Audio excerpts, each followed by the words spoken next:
Hello, everyone. How are you? It's a beautiful day. It's a beautiful day in the neighborhood. Oh, I've turned into Mr. Rogers. What can I say?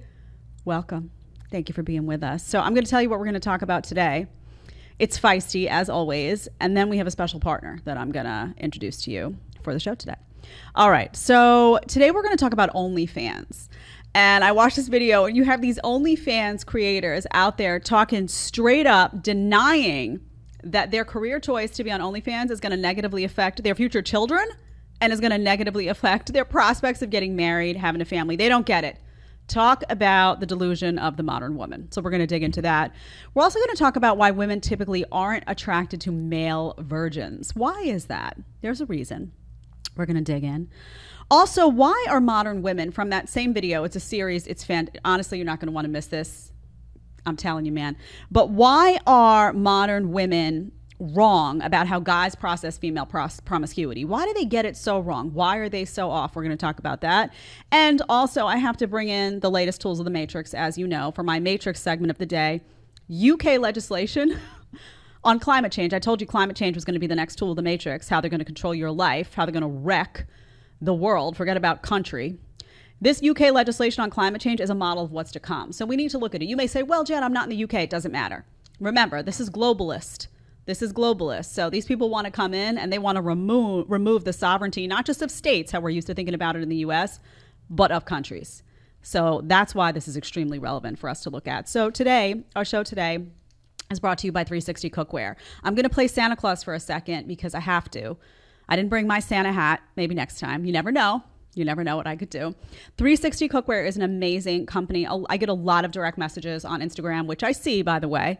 A lot of messages about people who want to buy American made, one, because everything they look at in their kitchen is made in China, and they're a little concerned about that. They want to buy American made, and they want stuff that's not toxic because they're reading about Teflon and these non-stick surfaces. And if you're out there and you're doing stuff that's really, really good for your health, you want to get your health in order, and one of those things is cooking really healthy food, the last thing you need is to take that food and put it in a pot or a pan that's going to leach out all sorts of toxic chemicals into that food.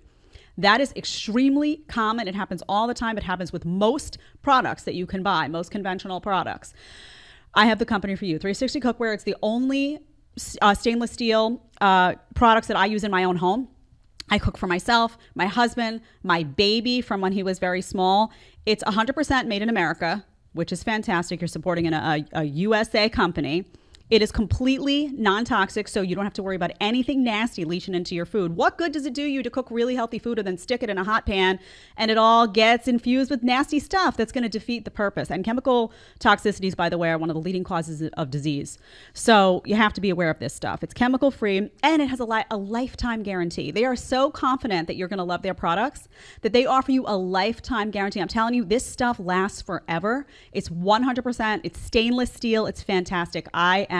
Truly, I tell you this from the heart, I'm in love with it. In fact, I asked for some gifts for Christmas for my husband. I was like, get me some bakeware. They have bakeware, pots, pans, you name it. I have a special offer for you today. You can get 25% off by simply using the code Jedediah, Jedediah, in case you don't know how to spell my name. In case that slipped by you again, we're going to list it out in the description. 25% off if you go to 360 Cookware. It's Christmas time. This is holiday time. I'm telling you, you got someone in your life who loves to cook. You got someone in your life who you wish has cooked a little bit more. Maybe you love to cook.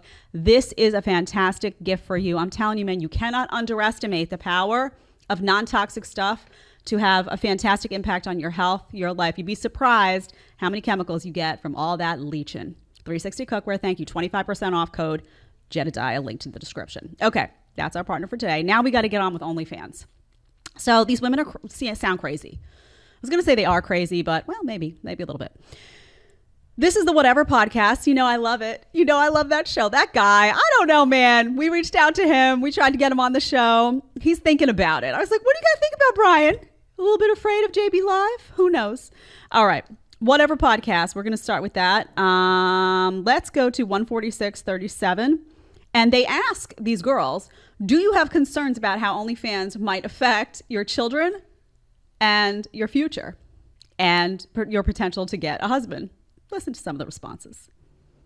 Do you have concerns that when it comes to your future children that you want to have, that it could have some negative consequences on them, the fact that you're on OnlyFans? For sure. So I feel like there definitely could be negative consequences, and that's something that I think about for my future. But like what Lucy said, it's all about like how you raise them and be honest with them about it. Obviously, if they're like 8 years old and they're getting bullied by other 8-year-old kids that they found out that had an OnlyFans, I would rather talk to the parents. Like, why does your 8-year-old kid know that I have an OnlyFans and saying that like crap to my kid? Okay, let's pause it there. I'm going to stop and go, Malik. Sorry in advance. Be honest about it. Oh, so you're going to sit your, 7-year-old, hey, honey, I just want to tell you, I know you're feeling upset. I'm sorry that mommy's naked all over the internet and it's deeply humiliating to you, but I figure if I'm honest about it, maybe we'll just all feel better about it. Even better, go to the parent, she says. Can you imagine that conversation? She goes and she sits down with a kid's parents. That kid is playing with her kid and she sits down. Oh, yeah, I just want to let you know. Word got around about my OnlyFans and, the naked pictures and all that and the naked videos and the pornography and, all that's out there. And I just want to, try to keep it away from the kids. You don't think that other parent is going to be sitting and saying, well, maybe my kid shouldn't be playing with that kid. What's going on in that house? Something weird is going on there. There's a lot of judgment that's going to be made. And I use that word judgment because there are people out there that say, don't judge anyone. Don't judge anyone. Give me a break. Some things need to be judged. Don't judge anyone. It's like the don't hurt anybody's feelings. So now you can't call a murderer because you can't judge them. You can't call an OnlyFans creator putting pornography out there, particularly lacking in moral judgment and potentially hazardous to her child and her child's future because that'll hurt somebody's feelings. This is about facts. This is about reality. The reality is that kid is going to be humiliated. That kid friends are going to hear about it at school. It's going to travel around. The kids are going to be able to access it. They're going to get in. Oh, look at Joey's mom. Oh, dude. Oh my God. What's going on? Ew, this is nasty. It's going to be all over that school. And maybe you're bringing in the cash, honey, doing OnlyFans. Your kid's going to be humiliated. And that's going to be something that he or she may not be able to come back from. Right? Because once you have that experience in school, it's going to lead to bullying. I'm not condoning bullying, but I'm saying this is a reality of life. You're going to have other parents making judgments on you. You're going to have other parents questioning whether their kids should be playing with your kids. So don't act like, oh, I'm just going to sit down and have an honest conversation about my pornography with my child and it'll be fine. Honesty is the best policy. You're deluded. You are deluded if you think that you engage in OnlyFans isn't going to have a serious negative effect on your child when that child figures out what you've been doing. So own it and just admit that it's more important to you to make that cash that way than it is to look out for your child and the impact that all that's going to have on your child. You're not thinking about your child, honey. You're thinking about yourself. And you say, oh, well, but I need that money to. There are other ways to make money. OnlyFans isn't it. You made that choice. All right, let's keep playing, Malik. You got more.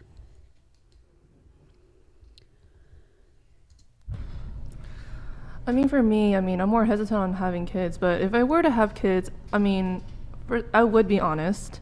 And, if the kid themselves felt repulsed by it or if they were bullied for it, I'm not going to judge them for it just because, societal norms are so strong. You don't even know when you are conditioned. You don't even know, it's really hard to know when you were influenced by what other people are saying. Do you see the twisted nature of this? How she flipped that equation? She's not going to judge the kid. She's like, listen, if I'm doing all the naked stuff on the internet and a child judges me, I'm going to be the bigger person. I'm going to be the bigger person here, and I'm not going to judge that child for doing that. Why would you judge your child, honey? The child is doing nothing wrong. The child is making an accurate assessment of what you're doing. She flipped that as if the child, is the one doing something wrong, and the child is the one, I'm not going to judge you for your wrongdoing. No, it's you. It's you. Interesting how they use the word judgment here, too, and flip that around. Unbelievable. Who would judge a child for being upset or uncomfortable that their mother was on OnlyFans, spreading the legs, doing all sorts of disgusting stuff? No sane person would judge a child, not because they're saying, oh, society, you know, and the societal norms. No sane person would judge a child because it would be totally normal for a child to be deeply upset and traumatized by their mother doing that, honey. It's not about society. It's not about the norms. It's about you doing something nasty, your child knowing that, and that child feeling rightful judgment about a parent who shouldn't be doing that when they have a child. It's nasty. Okay, let's keep going. And like, if they were to say mean things to me or judge me, like, that's their choice. I mean, of course I would be hurt. I'm human.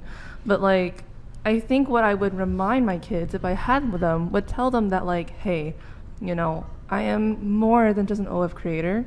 I am a human being. I am your mother. And that does not take away, you know, anything just because I just do OF. Okay. So, I mean, how old are these girls? 12? 11? I mean, what type of mental lack thereof, I should say, of some type of mental process is going on there? Don't forget, hit that subscribe button, hit that like button. You know you want to. Do it now. Do it now so you don't forget. What is going on in a woman's mind that this woman has to be in her early 20s, at least, maybe mid 20s. She can't piece together the problem there. She can't piece together that her child, her future potential child, is going to be traumatized by her behavior. Again, she thinks she's going to sit that 6 or 7-year-old down and be like, listen, this is what's going on. I'm more than an OnlyFans creator. I'm your mother. Well, guess what? That child's going to lose respect for you. That child's going to be traumatized. That child's going to be upset. That child's going to question why you chose to do that when it was wrecking their whole life at school and with their friends. Child's going to have a lot of questions for you as to why you made these decisions. And you can't just say, well, I did it way back when. You have to think about your life. And I love these people who say, well, that's in the past. And I'm not saying people can't change. I'm not saying you can't turn over a new leaf, but that is still part of your journey. And the reality of the world we live in now is that if you stick something on a public space, whether it's Twitter, Facebook, OnlyFans, whatever it is, that's going to stay.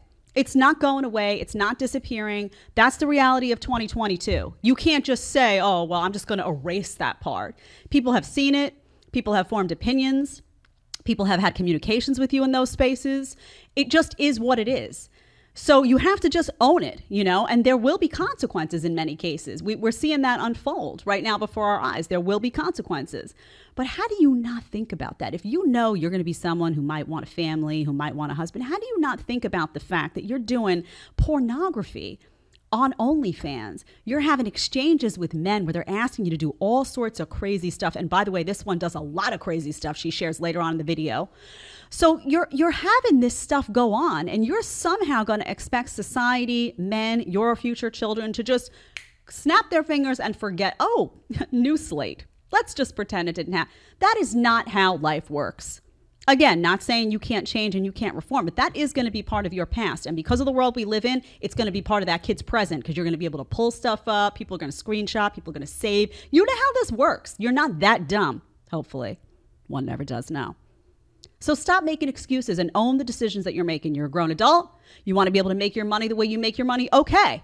But then you need to own that those decisions have consequences. I don't want to hear a sob story in 5 years when it's like, I can't get a husband. I can't get a husband. Oh, my child hates me. Why? When we ask, and then you say, well, it's all those OnlyFans videos that I did. All that porn of me, you know, doing this and doing that.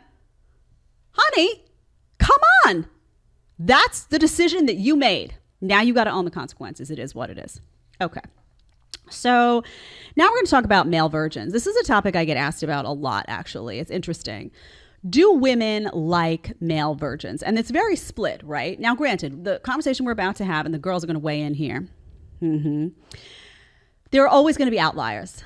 And we're going to also explain what those outliers are, because even if we make a blanket statement that say women generally don't like male virgins, who are those outliers? We're going to talk about what they look like, all that stuff. So let's play. Let's go to 151. Are women attracted to male virgins? Let's hear what they have to say in their own words.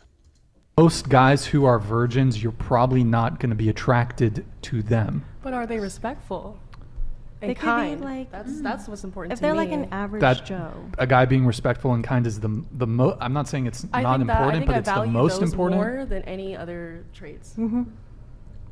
Come I on. was often made Girls fun of. don't like nice Personally, guys. I was Come often on. made fun of growing up for not having great social skills. I was awkward and shy. So I have a lot of compassion for men who have those same traits. Okay, no. Yeah. No, you don't. No, you don't. My gosh, it's like I swallow a little bit of water. It almost starts coming up thanks to these girls. So first of all, men and women are different. So the fact that you as a female were awkward and shy, that's something that a man will find endearing. In fact, that might be something that they really like about you, because those are signs that you weren't out there in the party scene, loud, that you were kind of more well-behaved, shall we say? So that could be very endearing to a man. That is not going to be endearing to a woman. A guy, go to a lounge or a club and see that guy sitting in the corner, looking around, scared, awkward. You are not going to pick that guy. And I guarantee you that if a guy that has some game walking around, and by the way, I'm not saying a bad boy, I'm saying he's just got some game, he's confident, he walks in the room, he comes over to you, he talks to you, you think you're going to be like, oh no, not you. I want that one in the corner that looks like he's trembling. Can you just at least have the decency to be honest on these panels? It's really ridiculous. Women generally don't go for the nice guy, because the nice guy tends to be a doormat. What do they care about? These things you say, respect. I want someone who's going to be respectful and kind. Yeah, you do. But you want the respectful, kind guy to also have the game, and to be the guy you want to sleep with, and to be the guy that you're attracted to. So if you take that respectful, kind guy and you remove all of the other attributes, you take out, he has no game all of a sudden, and he's not well put together, and maybe he's a little bit overweight, and you're not attracted to him at all. He could throw respectful and kind to you from here till kingdom come, and you're just going to be like, no, I don't want to do that. No, because respectful and kind needs to come in a package that you're attracted to. So I don't understand why women can't just be honest about that. I'm a female, and I'm telling you straight up, that's how it is. That's not to say, again, that women don't value respect and that women don't want a respectful, kind person. They do, but it has to come in the right package. If she doesn't want to sleep with you, game over. She has to want to sleep with you. You're not getting anywhere.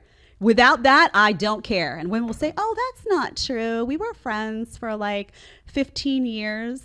And then we sort of just fell into romance. You didn't fall into anything, honey. You just didn't get what you actually wanted. You didn't find somebody you really wanted, so you fell into, the B team. That was your backup.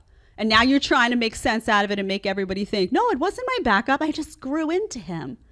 I grew into myself, and then we grew into each other. Talking points. Yada, yada, yada. That's what that says. No. That means that you encountered a bunch of people. It didn't work out. The guys you really were hot for, the guys that you were all amped up for, that didn't work out. So this guy was waiting in the back, and you were like, well, I'm 35 now. Clock's ticking. Come on up. You've been promoted. You know it. Stop lying, man. Just stop lying. Okay. Let's go to 158.44 on that one. This is too good. The guy lacks social skills or lacks skills in having sex, because let's be honest, does society give us enough tools to even know what sex is? Is sex education something that is currently being taught right now? I don't think people know much. I don't think that's people's fault. And I think the best thing that we can do is to be open. This one, for the love of all that is kind and pure. Now she's blaming society. No, honey, you don't blame society. How do you learn? First of all, is sex ed being taught? Yes. In fact, a lot of parents are out there saying too much sex ed is being taught. Let me teach that to my kids at home. Sex ed is being taught, but sex ed, doll, is supposed to be about how sex happens, right? The reproductive system, all that. Sex ed is not about hey, this is how you walk into a bar if you want to get a girl. That's not sex ed. You know how you learn that, honey? You live it. You do it. You don't hide behind this, the phone. You don't sit like this and contact people. No, as a man, how you learn that is that you walk up to somebody in a bar and you start talking to them, or you walk up to somebody, at a club. You build up the guts to make contact in person with eye contact. I know it's scary, but that's how we did it old school. And that's why everybody, by the way, from 20 or 30 years ago has more of a backbone than everybody today, because we didn't have a phone to hide behind. So you either went up to a girl and asked her out, or you were home alone that night. It wasn't well, I'll just go and text it, and if she says no, it'll be easier for me that way because it won't hurt as much as her looking in my eyes and saying, no, I don't want to go. That's how boys became men. So this nonsense, blame society. Society doesn't teach guys. Guys should, that's a sign of a man, that they wake up and they say, I'm going to make this happen in my life. I don't want to be alone. I think that girl's attractive. I'm drawn to her. I'm going to make this happen. By the way, all those guys that don't make it happen are the guys that are unattractive to you. So maybe you should acknowledge that as well. All right, let's talk about promiscuity.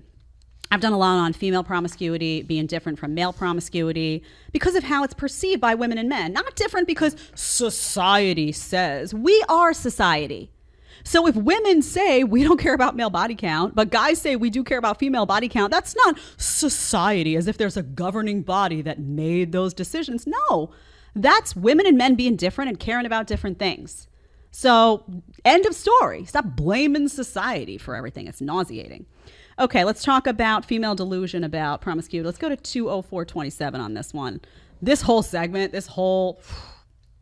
brutal. Okay, let's go.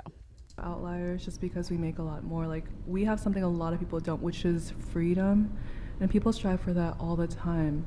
And so when you see someone that's passionate, meeting their goals, I think it's really attractive, and the right person will come along. Mm-hmm. Okay, so she says, the question behind this, which I didn't include, is, do you think that being an OnlyFans girl will turn guys off? The fact that promiscuity is just loaded into the brand from day one. Typically, you meet a girl you don't really know. You can get some clues and some, you get some signals as to what's been going on. Sometimes they tell you outright, or you ask, maybe about the body count. But this is an OnlyFans girl, so it's pretty obvious that the promiscuity runs deep, right? Okay, so she responds and she says that she thinks that a guy would appreciate that she's an OnlyFans girl because it shows that she has freedom. She's independent. She's making her own way in the OnlyFans world, and that she's meeting her goals. I mean, you have to just really resist the urge to vomit when you hear stuff like this. I hate to say it like that, but are you kidding me?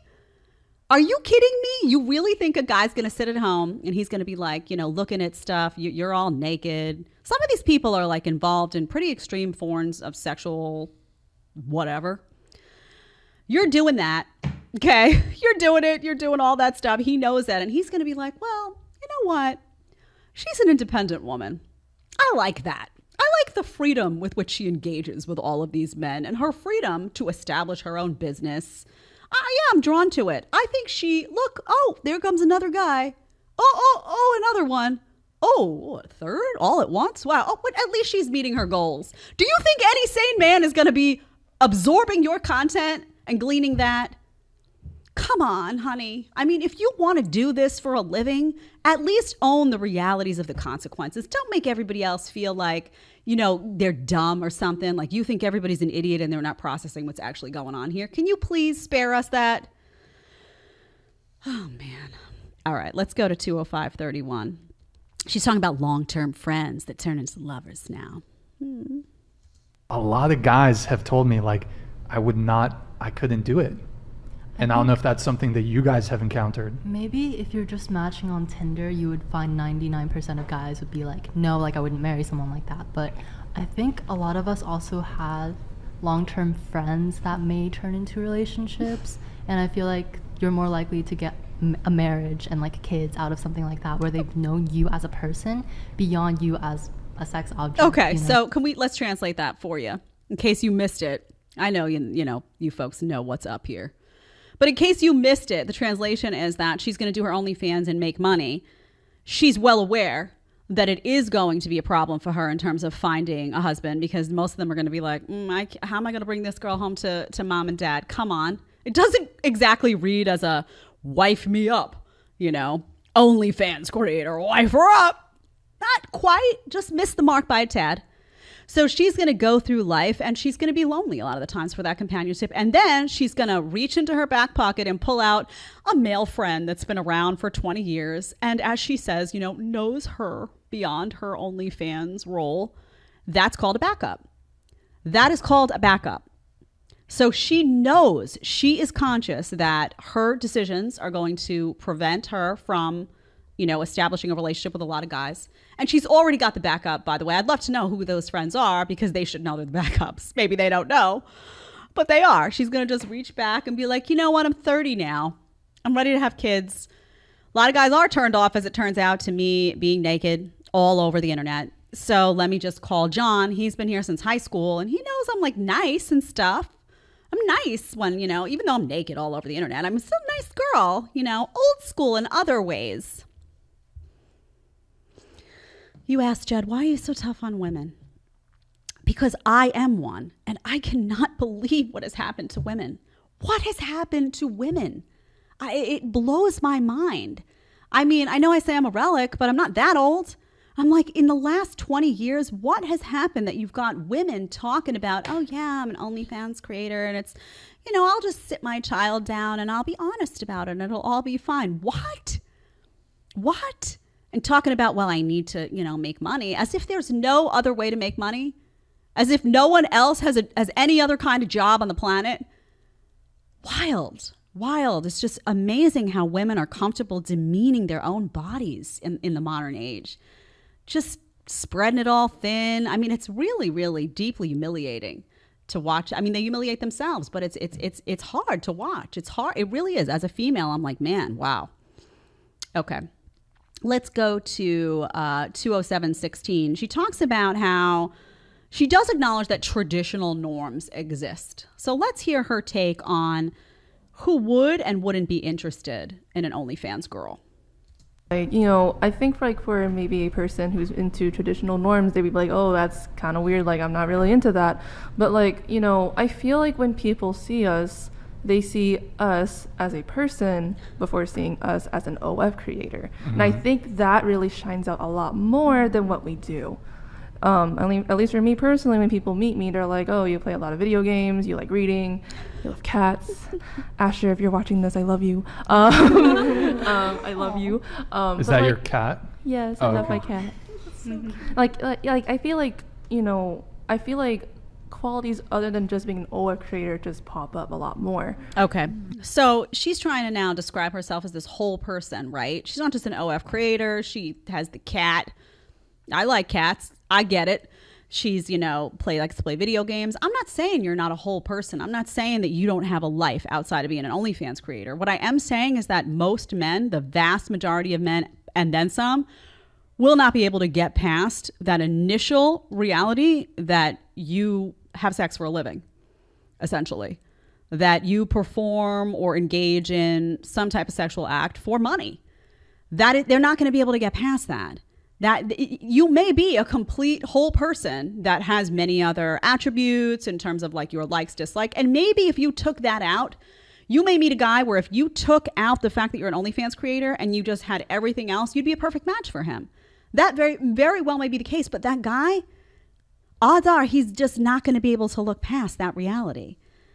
And it is because guys don't like promiscuity in women. It's not appealing to them. They don't like the high body count. They don't like to think about you haven't been with other guys. If they don't like to think about you haven't been with other guys, how do you think they're going to process and handle the reality of having all of that unfold on the internet with a lot of different guys publicly in an open space that people can screenshot stuff and it can get saved? Stuff on the internet is forever. We all know that in some way it comes back to haunt you. People say, oh no, it's private. Nothing's private. That's over. Privacy is dead. So how are they going to get past that? If they don't, that image of you being with another person, guy, female, whatever it is, they're like, no. And it often gets laughed at when we say guys like purity. They do. They just, and by that, it doesn't have to be a virgin, right? It doesn't have to be a virgin. But it does have to be someone who cares about sex enough to pair it with emotion and to have had sex with people they really care about and had to place a value on sex. That is appealing to men. Like it or not. You don't have to like it, but you do have to accept the reality of reality. Okay. Let's go to 21112. This is a great question. Is there something unattractive about a man who would pay for your attention? Let's hear what they say. There's something unattractive about a man who would pay for your attention. Your attention. Not inherently, and I did know some girls who dated customers. I think that there could be something endearing about a man caring about you enough to spend that much money on you, right? That's Can a you take the sacrifice. microphone down just slightly? Of course, yeah. But yeah, there's something endearing about a man wanting to spend that much money on you. That's a real sacrifice. So I feel like for a lot of women, it shows that they really care about you. Okay, no. No, she's lying. She's lying. First of all, it's deeply unattractive. It is deeply unattractive. The reason that she said that it's not unattractive for a guy to spend money on you on OnlyFans is because she has an audience of people on her OnlyFans that are watching her say this. She's not trying to prevent herself from getting tomorrow's business. That's a business answer. That was a business decision she just made. She needs, first of all, those guys to have some hope, right? That they're spending the money, they're getting her attention. Maybe she'll even go out with you one day. Maybe it'll turn into a real life thing. It'll just pop off the pages of your computer, pop off the internet into real life. And those guys at home can fantasize about that today, tomorrow, the next day, till kingdom come while she's cashing in the check. So she said that because she needs those men to believe that so that she can have a steady income stream coming in from that. But bottom line is, it may feel good to have a guy spend money on you, but that's called an actual date, right? That's a guy who asks you out, takes you out to a nice dinner, maybe buys some flowers, does something nice. That all feels good. Guys sitting on OnlyFans spending money reeks of desperation, because you know that if that guy had it together, he would be spending money on a girl in the real world, not sitting on OnlyFans all day. So that desperation, deeply unattractive to women. She's not acknowledging that because she doesn't want to hurt her bottom line or money. But that's the truth. That is the reality. Okay. I realized too, we're going to do one more, and then I realized I skipped one. I'm going to ask Malik if he can pull that one back up. We'll see. 221. Okay, this is an interesting commentary on who objectifies who. 221:34. I think it's kind of cute how he was like, oh, guys are going to break up with you or like divorce you because, you sold off your goods. Like, I would like to tell him, like, okay, so you're assuming that our goods are objects, so therefore you're objectifying us, which means it's your opinion. Go ahead and leave. Go ahead and leave. There's probably someone out there that's not judgmental. They know, that a woman's value is not from their body. I'd rather take that guy because he's probably smarter. So she's responding here. I didn't show it because it's very long, but there's a video from Fresh and Fit of Myron talking about how it would be a problem for guys if you were an OnlyFans creator and you had that high level of promiscuity and whatnot.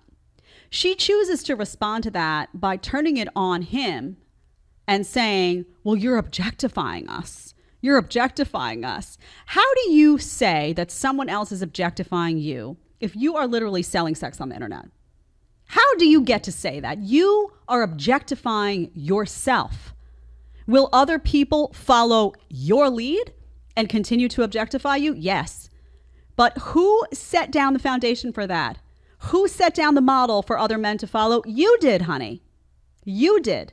If you're selling sex on the internet, you are objectifying yourself. You don't get to blame out society, men, I'm objectified. No, you objectified yourself, and you decided that you were going to be a sex object the day you decided to sell sex on the internet.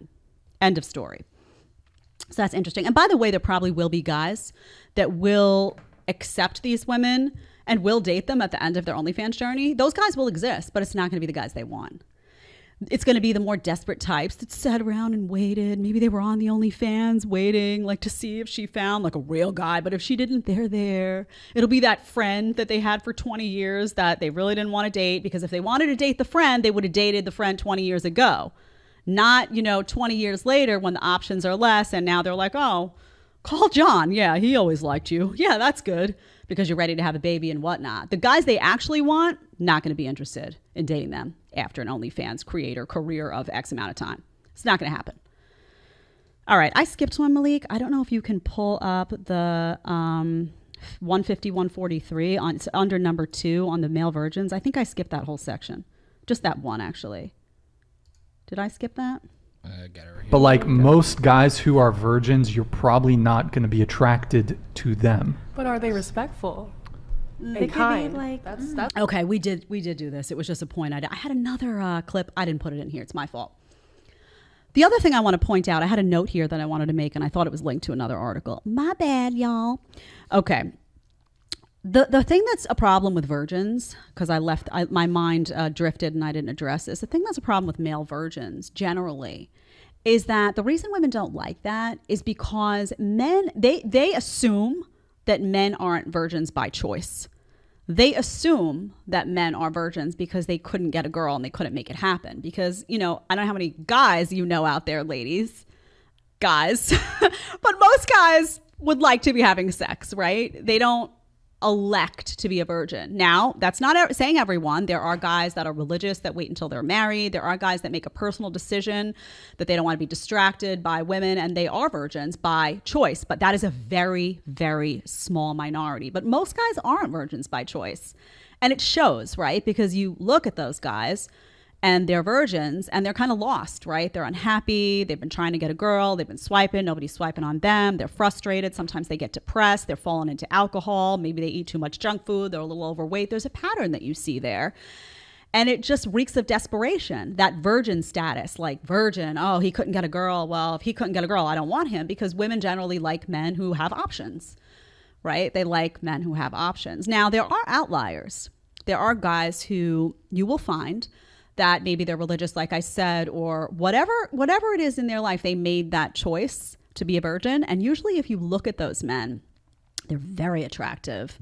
They're fit. They have their life together. They're making money. All other areas of their life look good, but they happen to be a virgin. That guy will still be attractive to women because they'll have all the sex appeal. And it will be very clear upon looking at him that he could have slept with a number of women and just made the choice not to, due to religion, due to whatever it may be. But women are very good at sizing that up like this. So they will instantly be able to look at you. And if you're a virgin and they know that, they're going to know if it was by choice or if it wasn't. If it was by choice and you're handsome and you got your stuff together, that can be very attractive in its own way.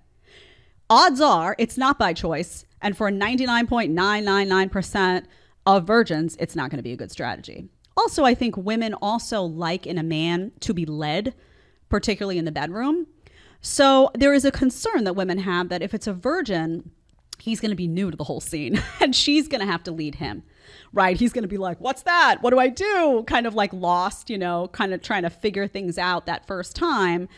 And women don't like that. Women like to kind of just be like, the man kind of takes the lead and you feel that very masculine energy. Now, again, in that small percentage of virgins that are fit, that are really like have their life together, but just haven't had sex, will that guy be able to walk into a bedroom and own the situation? Probably. But again, that is a very, very small percentage. So for the vast majority of male virgins, women aren't going to love that because you're going to walk in all awkward and it's not going to be a good scene. Just say it. Okay. All right. I want to get to the Matrix stuff with you, and we're going to close out with that today. This was interesting. This is the legislation that came through from the UK on climate change. And I talked to you a little bit about climate change because we went through the last couple of years with COVID and all that. And I said, what's going to be the next fear porn that's utilized by the Matrix, by the system, by the Bill Gates of the world? And it became very clear to me that that was going to be climate change. So I see this tweet and it says, UK, now the House of Lords has issued a paper setting out how you'll be forced to follow the agenda. Okay, and that's that tweet, that first tweet, Malik. By legislation to change your behavior. First the nudge and then the stick. Lockstep looks like this. The House of Lords is the upper house of Parliament in the UK. Now you may be saying, why? Why, Jed? Why are you bringing this up? Why do you care about this? Well, I told you because there's a globalist vision here. Okay, this is not just about, you have to sort of step back. We always tend to look at the United States as if the president of the United States and the administration that's in office is going to determine everything. That's not always the case. Actually, you have a lot of leaders of countries around the world signing documents and signing accords and signing agreements that defer authority or seek to defer authority in the future to global I want to say like a global elite is the best way to say it. And that often encompasses places like the World Economic Forum, the World Health Organization, all of those, organizations that claim to want to do something good for you, but actually want to control your life. So I open this legislation, and this is very important, people, because climate change is going to be used against you. And I don't know if you drive a car. I don't know if you eat meat. I don't know, I don't know what your life looks like, but odds are this is going to touch you in some way. So have a listen. I open the summary of it, and it says, the twin crises of climate change and nature loss demand an immediate and sustained response. The government has committed to reaching net zero by 2050 and to leave the environment in a better condition for future generations. So they're already coming out and saying, okay, in order to leave the environment in better conditions, something has to be done. I wonder what they have in mind. So you have these committees come forth and they say, without changes to people's behaviors, the target of net zero is not achievable. In other words, you got to change how you're living or it's not going to get better. Climate change is a crisis. And unless you change your behavior at home, it's not going to get better. Here comes the fear. Here comes the fear tactics. It says they've identified 32% of emissions reductions up to 2035 require decisions by individuals and households to adopt low carbon technologies and choose low carbon products and services. So they present it like a decision first, like, okay, we're just giving you the information and you should, if you're responsible, make a better decision for the planet. So that's why people swallow it at first. They say, well, they're not telling me what to do. They're just advising. Oh, how nice. They're really looking out for my well-being. What stewards of goodness, right? Fast forward a little bit of time and suddenly a crisis is declared. Maybe it'll be a pandemic of sorts. Who knows?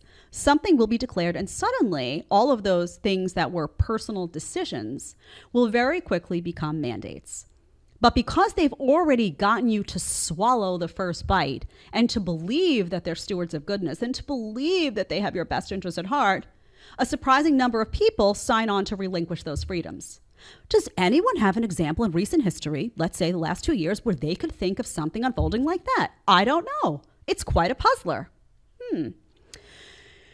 If you look at the document, it continues to say, polling shows the public is ready for leadership from the government in this space. There it is. People want to know how to play their part in tackling climate change and environmental damage, and the government is in a unique position to guide the public in changing their behaviors. The government should provide clarity to individuals in how we travel, how we eat and what we buy at the grocery store, and how we use energy at home. A combination of policy levers, including regulation and fiscal incentives, must be used by the government to overcome barriers. So you see, look at all the areas this touches, how you travel. So does that mean that maybe you're getting in the car too much? You're getting in the car too much. That's a problem. Does somebody have to at first suggest that you drive less, and then when the crisis hits, then mandate that you drive less? I wonder how those electric cars will come to play when that happens. That's quite a puzzler too. Shut that remote off from afar and you're stranded. What you eat. So maybe you ring in, you have a digital ID. When you go to the grocery store, you flash that and you buy meat like you're just going about your business. And then all of a sudden it won't let you buy it one day. You've bought too much. We tried to suggest to you that you stop buying the meat and that you eat the bugs, but you didn't do it. You didn't want to eat that, Bill Gates funded fake meat for some reason. So now you can't buy the meat. Card doesn't work. Oh. So this sounds crazy to some, but did you think actually that you would ever have a mandate where you had to get, an experimental medical treatment or you wouldn't be able to sit in a restaurant and have a sandwich? I bet you didn't. Well, that happened these last 2 years. So just think about what's unfolding. And I think it's really interesting that they bring the government in as if the government is, here to help. I am the government and I'm here to help. Scariest words ever, as we all know. And again, they say, government should incentivize business. Incentivize business. Says businesses are in a position to enable behavior changes. Blah, blah, blah, blah, blah, but need direction from the government if they are to act against their immediate financial interests. In other words, they're saying, well, business make financial decisions. Well, yes, because they have to stay afloat. It's not like the government that can be perpetually in the red. Businesses have to make profit. So they make decisions, and it may not be in the best interest of climate change. So maybe they need a little nudge from the government at first. And at first, it's like a polite, don't do that. And then suddenly it's like, we'll figure out a way to shut down your business if you don't comply. Mandate, crisis averted. You see the pattern? Okay. And it goes on and it goes on. And by the way, here is a paragraph that I want to read to you. This didn't pull up, Malik, for you? The Hazardous Bill? At first it didn't. I found a screenshot of it. Okay. Yep. This is just to show them what's going on here, but this is the best. It says lessons can be learned from both successful and unsuccessful behavior change interventions, most notably the widespread behavior change brought about by the COVID-19 pandemic.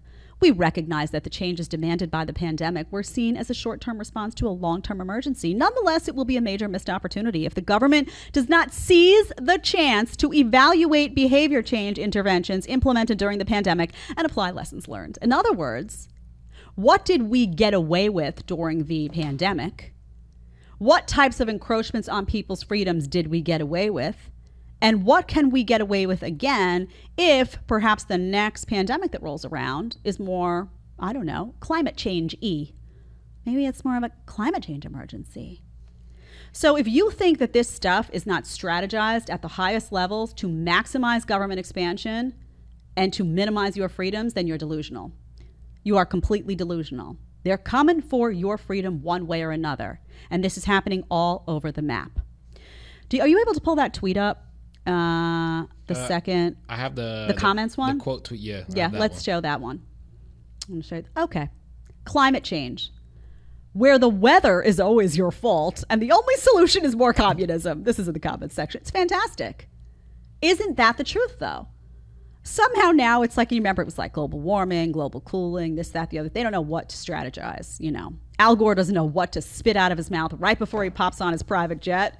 You're sitting at home like eating a grasshopper. Kim Kardashian and they're all flying wherever they need to go. They're taking pictures with their Beyond Burger. They don't take a bite, though. They don't take a bite. They push that to the side, have a nice big steak for dinner. Elites are going to elite. They're going to do what they do. It's you that they want to suffer. You're the little guy. You got to suffer so that the elites can go about their business. Eyes better be open. This is the matrix that we talk about. It's extremely dangerous. It's happening already. And the hope is that you will be blind enough initially to ultimately succumb to whatever they put in front of you. Remember, they have to get you first to believe that these organizations are taking care of the common good. And that was a point you saw all the time. I remember when that was thrown at me on The View. You don't care about the common good, Jed. You won't get the vaccine for the common good. So know how to see those talking points and know who to trust and distrust, because all they do is first convince you that they're there to help. And then next thing you know, you can't activate your car and you go to the grocery store and you can't buy your meat. It happens actually quite quickly. The slippery slope is not... It's slippery, and it's real slippery, real fast. All right, everyone. I'm going to wrap up for today. Thank you so much for being with us. Merry Christmas to everyone. It's coming. Get that Christmas tree. Happy Hanukkah, whatever. I know you celebrate. Whatever you celebrate. Hit that subscribe button. Do it now so you don't forget. Hit that like button. I love you all, and I'll see you back next week.